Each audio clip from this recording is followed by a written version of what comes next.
Hai semuanya, Assalamualaikum warahmatullahi wabarakatuh. Terima kasih yang udah menonton video ini dan selamat datang kembali di channel aku. Oke, ini adalah lanjutan part 2 dari kasus keluarga Sodar. Aku bagi jadi dua supaya kalian gak enek-enek amat lihat muka aku selama 1 jam ya, mana tahu kepanjangan ya kan. Oke, di part yang kedua ini aku mau menceritakan beberapa fakta yang harus kalian simak baik-baik, harus kalian dengerin baik-baik, dan dari sini mungkin kalian udah mulai bisa nelaah nih sebenarnya apa sih yang terjadi dengan keluarga Sodar.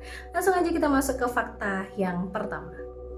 Untuk fakta yang pertama, kalau memang kebakaran disebabkan oleh konsleting listrik, harusnya fakta ini bisa mematahkan sekaligus menghilangkan penyebab kebakaran adalah konsleting listrik. Karena fakta pertama adalah beberapa hari tepat sebelum kebakaran terjadi, listrik di rumah keluarga Sodar itu baru saja diperbaiki.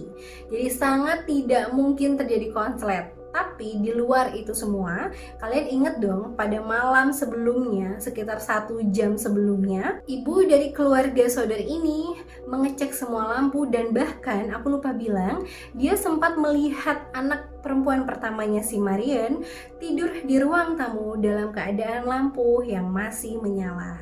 Dan menurut saksi-saksi dan tetangga-tetangga sekitar, ketika kebakaran terjadi dan sudah hampir melalap 20% rumah dari keluarga Sodar, lampu dari rumah keluarga Sodar itu masih ada yang menyala. Jadi sangat tidak memungkinkan kalau terjadi konsleting listrik masih ada lampu yang menyala. Ya dong. Terus fakta yang kedua.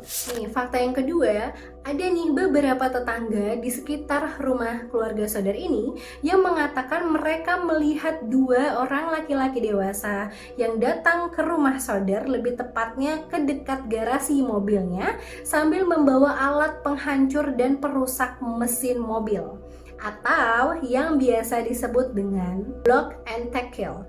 Untuk apa ya kan? 2 laki-laki dewasa tengah malam datang ke dekat garasi rumah orang bawa alat perusak mesin mobil ya kan. Tapi kesaksian ini tidak dapat dipercaya karena tidak ada bukti yang valid dari kesaksian tetangga ini. Bisa aja dia cuma mau ikut-ikutan nimbrung kasus aja biar ikut-ikutan ya heboh-hebohnya gitu kan. Tapi kalian ngerasa gak sih ini sangat-sangat kebetulan, karena kebetulannya adalah mobil dan truk dari keluarga Sodar semuanya rusak mesinnya secara bersamaan. Kebetulan kan? Komen di bawah ya. Terus fakta yang ketiga, Sylvia, anak paling kecil keluarga Sodar ini yang umur 2 tahun itu, menemukan sebuah karet hijau di lokasi kejadian. Ketika karet hijau itu diperiksa oleh polisi dan penyidik, ternyata itu merupakan karet dari granat yang digunakan untuk Perang Dunia Kedua yang terjadi pada saat itu. Jenis granatnya itu adalah napalm pineapple bomb. Kebetulan lagi granat yang ada atau ditemukan di lokasi kejadian sama dengan granat yang digunakan untuk Perang Dunia Kedua. Kebetulan lagi nih ceritanya, kebetulan terus pokoknya. Terus fakta yang keempat, petugas memeriksakan seluruh TKP yang sudah terbakar hangus, dan para petugas ini berhasil menemukan bahwa kabel telepon yang ada di ruangan kerja George sengaja dipotong. Sengaja dipotong, bukan terpotong, karena pasti penyidik seperti itu sangat tahu percis apakah kabel itu dipotong atau sengaja dipotong atau terpotong ya kan. Kenapa bisa kabel telepon terpotong? Tanda tanya. Fakta yang kelima, seorang penduduk desa di sana mengaku bahwa dia melihat 5 orang anak keluarga Sodar itu dibawa oleh seseorang menggunakan mobil keluar dari desa pada saat kebakaran itu masih terjadi. Jadi dalam keadaan rumah mereka masih terbakar, salah satu penduduk melihat 5 orang anak ini dibawa nih sama orang pakai mobil keluar dari desa gitu kan.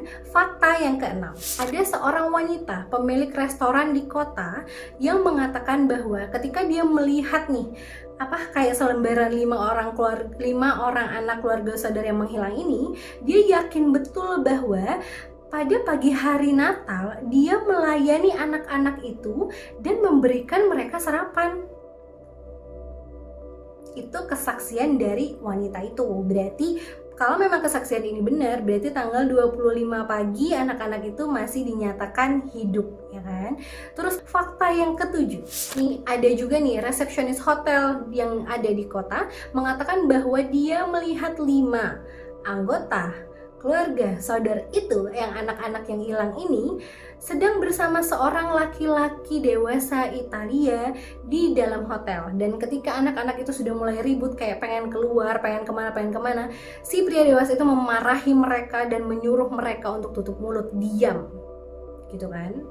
Menurut kalian, apakah resepsionis dan wanita yang di restoran tadi memberi kesaksian benar atau hanya sekedar ikut-ikutan? Komen di bawah ya. Terus, ibu dari keluarga Soder, Jenny, ini mendengar semua kesaksian dan pernyataan orang-orang yang mengaku masih melihat anak-anaknya.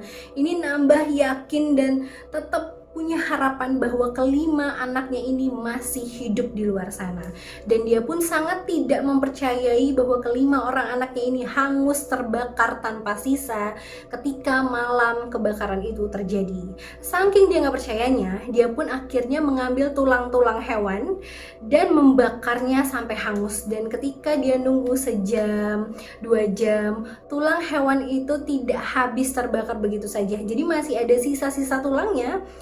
Jadi tuh sangat tidak mungkin kalau anak-anaknya benar-benar tidak menyisakan tulang mereka sedikit pun atau sisa-sisa tubuh mereka pada malam itu, kalau memang mereka tewas terbakar pada kebakaran malam itu.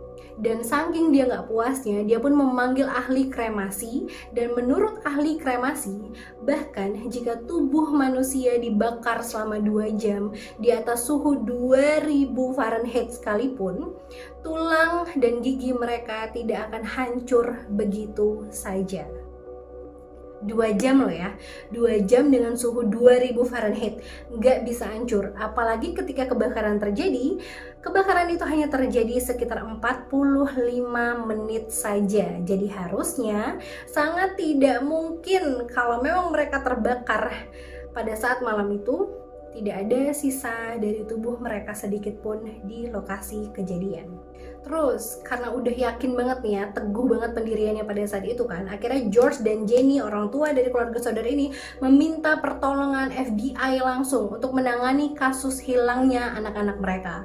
Akhirnya salah satu anggota FBI pun mau membantu, tapi sayangnya ketika FBI ingin meminta data ataupun keterangan dengan para polisi ataupun pemadam kebakaran yang pada malam itu ikut membantu evakuasi ataupun pemberesan TKP pada lokasi kejadian kebakaran, mereka tidak mau memberikan keterangan apapun pada FBI. Mereka tidak mau membantu FBI pada saat itu.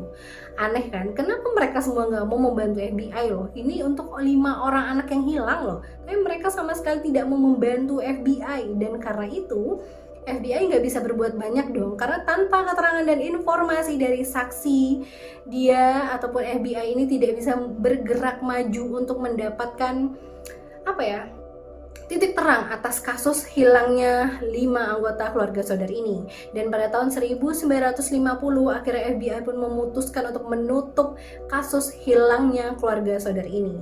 FBI menyerah, pemadam kebakaran menyerah, polisi di sana pun menyerah untuk menghadapi ataupun menyelidiki kasus ini, tapi tidak dengan orang tua dari kelima orang anak yang hilang ini. Nah, terus orang tua dari keluarga saudara ini, Jenny dan George, memutuskan untuk merekrut 1 detektif swasta untuk membantu penyelidikan mereka. Nama detektif itu adalah Sissy Tansley, dan Sissy Tansley ini punya teori sendiri atas semua cerita dan kesaksian yang dia dengar. Menurut Tansley, anak-anak dari keluarga saudara ini tidak mungkin meninggal dalam kebakaran itu. Kemungkinan besar adalah anak-anak dari keluarga saudara ini sudah diculik dulu sebelum mereka membakar rumah keluarga saudara. Karena George dan Jenny merasa itulah teori yang paling masuk akal, mereka pun mengadakan sayembara besar-besaran untuk siapapun yang dapat menemukan anak-anak mereka atau memberikan informasi apapun yang membawa mereka ke anak-anak mereka, maka orang itu akan mendapatkan hadiah sebanyak 5.000 US dollar. Tapi sebenarnya teori ini juga menjadi beban pikiran bagi George, ayah keluarga Soder, dimana George sangat yakin sekali bahwa yang menculik anak-anaknya adalah mafia suruhannya Mussolini pada saat itu. Karena dia sangat yakin sekali Mussolini mempunyai dendam yang sangat teramat gitu loh sama dia, sampai akan melakukan apapun untuk membalaskan dendamnya. Feeling si George ini diperkuat juga dengan 2 atau 3 hari sebelum kebakaran terjadi, ada seorang agen asuransi perjalanan yang mendatangi rumah keluarga Soder dan menawarkan keluarga Soder untuk melakukan perjalanan dan memakai asuransi dari mereka. Tapi dengan tegas pada saat itu George menjawab bahwa dia tidak akan kemana-mana, dia tidak ingin pergi berjalan kemana-mana, dan dia tidak membutuhkan asuransi perjalanan dari agen itu, ya kan? Nah, mendengar jawaban penolakannya si George ini, agen itu bukannya ya udahlah ya, udah namanya kan jualan, nawarin jasa, kalau memang orang udah nggak mau ya udah pulang gitu kan, namanya juga itu haknya George untuk menolak tawaran sales atau agen asuransi perjalanan. Masa harus dipaksa, harus jualan pak, harus ini, yang enggak kan? Tapi jawaban dari si sales ataupun agen asuransi perjalanan itu membuat George sangat terkejut. Bahkan ketika dia mengingat jawaban dari sales asuransi itu, dia pun langsung menyangkut pautkan ini semua dengan apa yang terjadi dengan kelima orang anaknya. Dan karena pernyataan ini juga lah, George sangat percaya bahwa Mussolini lah yang ada di balik hilangnya kelima anaknya. Apa sih memang yang dikatakan sama si sales asuransi ini? Aku baca ya karena panjang. Jadi kata si agen asuransi perjalanannya menerima penolakan dari George itu kan, dia bilang gini, "Your goddamn house is going up in smoke and your children are going to be destroyed. You are going to be paid for the dirty remakes you have been make about Mussolini." Jadi kalau katanya itu ya, kalau di bahasa Indonesiain, rumah kamu akan berkebakaran, akan berasap gitu loh, dan anak-anak kamu akan hancur di dalamnya. Kamu akan mendapatkan ganjaran atau bayaran atas kata-kata tidak pantas atau kata-kata kotor yang kamu lontarkan ataupun yang kamu buat tentang Mussolini. Jadi ini lebih kayak dia memberi peringatan ataupun ancaman terhadap si George atas apa yang dilakukannya terhadap Mussolini. Jadi dia bakal bilang rumah kamu bakal terbakar, bakal penuh asap, anak kamu bakal hancur ataupun terbakar di dalamnya, dan itulah ganjaran atas kritikan yang dilontarkan George pada Mussolini pada saat itu. Dan karena itu semualah George nambah yakin banget kalau semua dalang yang ada di belakang bahwa dalang dari semua yang terjadi pada keluarganya adalah Mussolini, Perdana Menteri yang sangat dia benci pada saat itu. Tapi ya udahlah, about Mussolini dia lupakan semuanya, dia pendam lah istilahnya rasa keyakinannya, beban pikirannya. Dia tetap fokus mencari kelima anaknya dengan bantuan orang-orang yang ingin membantu mereka. Bertahun-tahun berlalu mereka tidak pernah absen untuk selalu mencari dan memikirkan di mana atau sedang apa dan apa kabar kelima anak-anaknya itu. Sampai pada akhirnya beberapa tahun kemudian, George melihat koran New York Times dan melihat di dalam situ ada foto anak-anak kecil gitu, dan dia melihat satu anak perempuan yang sangat mirip sekali dengan Betty anaknya, dan dia yakin 100% bahwa itu adalah anaknya Betty. Tapi keyakinan dia hanya keyakinan aja, karena dia nggak bisa berbuat apa-apa, dia tidak bisa membuktikan apapun, dan dia tidak bisa meminta tolong sama siapapun gitu loh. FBI udah nutup kasusnya, penyidik di kotanya, polisi dan pemadam kebakaran yang membantu mereka pada malam kebakaran aja angkat tangan semua gitu loh. Jadi siapa lagi yang bisa membackup dan membantu George pada saat itu gitu kan. Terus udah nih ya, 20 tahun kemudian sepucuk surat datang ke rumah keluarga Soder. Tapi surat itu dikhususkan untuk sang ibu Jenny. Di dalam sepucuk surat itu terdapat foto seorang laki-laki yang sudah dewasa. Tapi ketika Jenny dan keluarga Soder melihat penampakan foto itu, mereka sangat yakin sekali bahwa laki-laki dewasa yang ada di foto itu memiliki kemiripan dan pokoknya semuanya tuh mirip, plek-plekan banget, banyak kesamaan sama anak mereka yang bernama Louis Soder yang ikut menghilang pada malam kebakaran itu. Dan bener aja, ketika suratnya dibalik tertulis Louis Soder, I love brother Frankie, little boys. Terus ada kode-kodenya nih, A90132 or 35, yang dimana ternyata kode-kode ini adalah kode pos dari Palermo, Sisilia, Italia. Tapi ketika keluarga Soder ini melihat postmarknya dari surat itu, mereka menyadari bahwa surat ini dikirim dari Kentucky. Ketika mereka tahu bahwa surat yang berisikan foto yang mereka yakini itu adalah Louis Soder, mereka pun langsung menyewa detektif swasta pribadi lagi dan mengirimnya ke Kentucky untuk menyelidiki apakah benar ada anak itu di sana dan memastikan benarkah anak itu adalah anak kami si Louis Soder gitu loh. Tapi si agen swasta atau detektif swasta yang mereka suruh untuk ke Kentucky itu tidak pernah menghubungi mereka lagi sejak dia pergi ke Kentucky. Jadi hilang kayak ditelan bumi, hilang blank gitu aja, dia nggak bisa dihubungi. Terus kayak itu detektif tuh nggak pernah ada gitu loh, paham gak sih? Kayak hilang, bener-bener hilang, dan gak ada lagi yang bantu mereka untuk mencari tahu tentang kebenaran foto yang mereka yakini sebagai Louis Soder. Terus ketika harapan mereka untuk mencari Louis ini sudah pupus ya, George dan Jenny tidak pernah patah semangat. Mereka tetap mencari anak-anaknya bertahun-tahun sampai mereka sakit-sakitan, dan akhirnya George dan Jenny pun meninggal dunia. Mereka meninggal dunia masih dengan rasa penasaran dan rasa ingin tahu di mana sih anak-anak mereka, kenapa sih mereka bisa hilang begitu saja, dan siapa yang tega melakukannya. Tapi walaupun George dan Jenny sudah meninggal dunia, anak-anak dan cucu-cucu dari keluarga Soder tetap melakukan penyelidikan dan pencarian untuk kelima anggota keluarga mereka yang menghilang secara misterius. Kasus ini sangat-sangat misterius karena sampai detik ini, sampai 2022 ini, tidak ada titik terang secerca harapan apapun yang dapat membuktikan atau membawa sedikit saja petunjuk untuk apa sih sebenarnya yang terjadi dengan kelima anggota keluarga Soder ini, atau siapa sih yang tega melakukannya, apa motifnya, dan kenapa harus kelima anak keluarga Soder yang menjadi korbannya gitu loh, ya kan?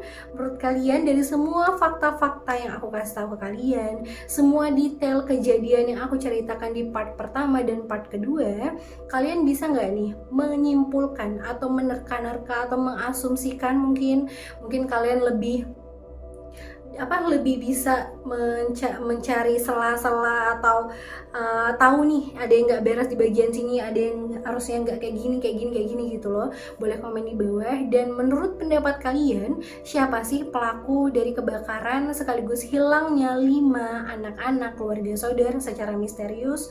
Komen juga di bawah ya. Oke, sekian dulu cerita kali ini, sekian dulu kasus dari keluarga Soder yang masih menjadi misteri di tahun yang sudah modern ini.